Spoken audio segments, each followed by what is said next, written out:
Hi guys, it's Jess. Welcome back to my channel. Thanks for stopping by and watching. If you are new here, welcome. Thank you so much for stopping by and checking out my channel. And if you are one of my current subscribers, thank you so much for the support. It really means a lot to me.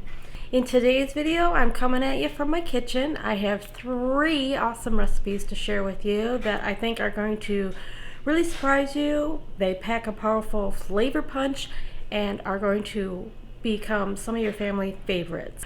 All of the recipes go together in about 30 minutes or less. So let's get this going. I'm really excited to share these with you. To get started, we're going to make a broccoli cheddar soup. We are going to need 6 cups of broccoli, 1 onion, 3 cloves of garlic, 3 tablespoons of flour, 3 cups of chicken broth, 1.5 cups of milk, 2 teaspoons of dried mustard, and 1 teaspoon of smoked paprika, plus 2.5 cups of shredded cheddar cheese. To get started, we are going to slice and dice an onion to nice fine pieces so we don't have anything too large. We are going to melt our butter and add our onion to a soup pot, and we are going to cook those and let them saute for about 3 to 4 minutes, just until they're nice and translucent. Then we are going to add our garlic and give that a good stir for about 30 seconds. And then we are going to add our flour. We're going to stir that up and let that cook for about a minute.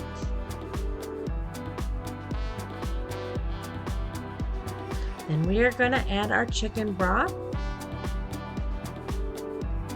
and our milk. And we are going to cook that off for about 4 to 5 minutes, just until it gets a little bit thickened. Next, we are going to add our broccoli, and we're going to let that cook for about 5 to 6 minutes, just until the broccoli is starting to get nice and tender. We don't want it to turn to mush though. Then we're going to add the ground dry mustard, 2 teaspoons of that, and the smoked paprika, 1 teaspoon of that. Then we're going to give that a nice stir. Let all those flavors get happy in the pot. Then we're going to add our 2.5 cups of cheddar shredded cheese. Give that a nice stir. Let that cook for another couple minutes. Add some salt and pepper to taste. And again, just give that a nice stir to let all those flavors get happy in the pot.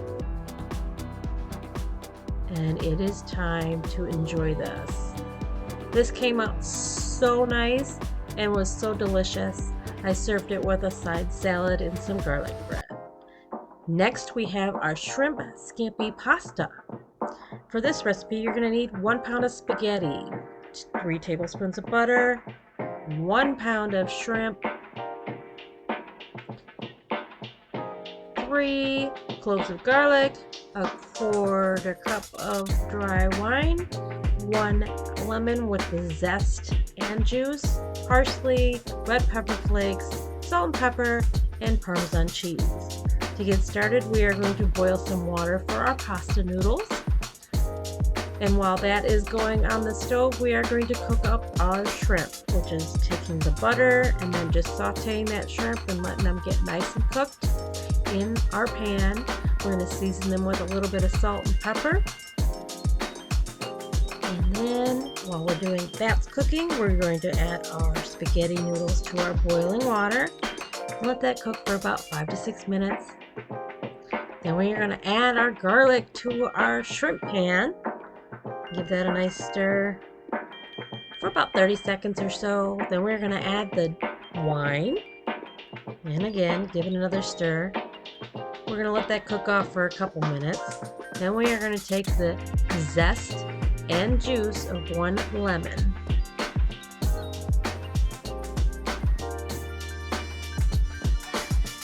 We're going to add our pasta that has been cooked and drained. We're going to give that all a nice big stir. Let everything get coated with that nice sauce that we just made with the shrimp. Then we're going to add the Parmesan cheese and our fresh parsley. Now, I did forget to add the red pepper flakes in here, but I did add it after. So just make sure you don't skip that part, because it's a really good seasoning to have. And there you have it. This dish came out excellent. My entire family loved it, and we definitely want to make this again.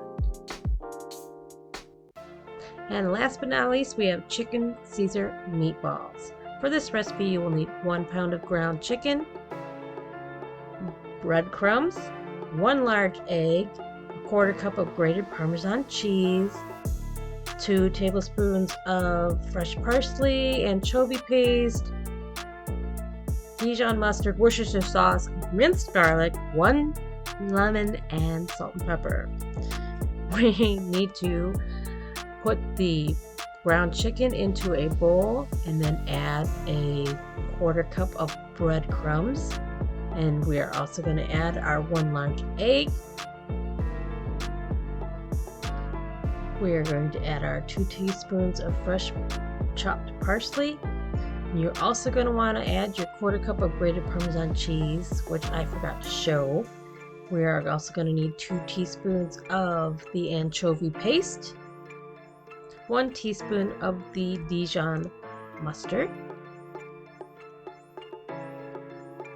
1 teaspoon of Worcestershire sauce. I don't know if I said that right. 2 cloves of minced garlic, and the zest and juice of 1 lemon.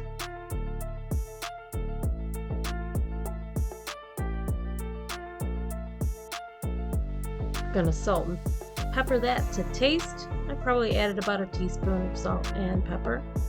And then you're going to mix that together very well with your hands. You want everything to be nice incorporated. And then you are going to put a piece of parchment paper on a baking sheet, and you are going to roll this into about 1-inch balls.